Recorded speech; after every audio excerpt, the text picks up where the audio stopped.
तर गेल्या 5-6 दिवसांपासून सतत पडणाऱ्या पावसामुळे सांगलीच्या कृष्णा आणि वारणा नदीच्या पातळीतही वाढ झाली। कृष्णेची पातळी जवळजवळ 15 फुटांवर गेलेली आहे। जिल्ह्यात संततधार सुरूच आहे, त्यामुळे शेतीला पूरक पाऊस पडतोय।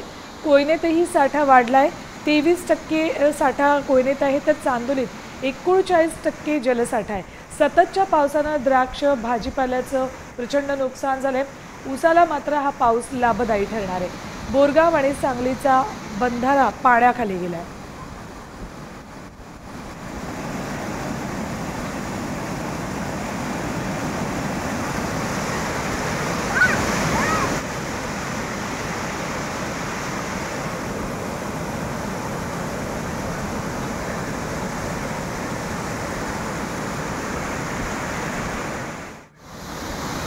तर सांगलीमध्ये मुसळधार पाऊस गेल्या 5 ते 6 दिवसांपासून बरसतोय, त्यामुळे कृष्णा आणि वारणेच्या पातळीत प्रचंड वाढ झाली।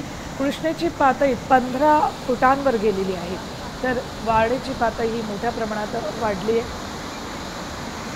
अपडेट्स घेऊयात आमचे प्रतिनिधी विजय पाटील यांच्याकडून। विजय, कृष्णा आणि वारणेच्या पातळीत वाढ झाली आहे। पावसामुळे अनेक शेतकऱ्यांना फायदा तर होतोय, पण भाजीपाल्याचंही नुकसान झाल्याचं कळतंय। नक्कीच सांगली जिल्ह्यामध्ये गेल्या 5 ते 6 दिवसापासून संततधार पावसाची सुरूच आहे। त्यामुळे शेतीला पूरक असा पाऊस तर आहेच, मात्र शेतीचंही मोठ्या प्रमाणात या ठिकाणी नुकसान होत आहे। त्याचबरोबर सांगलीच्या कृष्णा आणि वारणा नदी पात्रामध्येही पाण्यामध्ये वाढ होत आहे। कृष्णेची पातळी आता ही जवळपास 15 फुटापर्यंत पोहोचलेली आहे। जिल्ह्यात अजूनही पावसाची संततधार सुरूच आहे, त्यामुळे आणखी या ठिकाणी कृष्णेच्या पातळीमध्ये वाढ होणार आहे। ठीक आहे, धन्यवाद विजय संपूर्ण माहितीसाठी। तर सांगलीमध्ये गेल्या 5 ते 6 दिवसांपासून जोरदार पाऊस बरसतोय, त्यामुळे जनजीवनही थोडं विस्कळीत झालेलं आहे।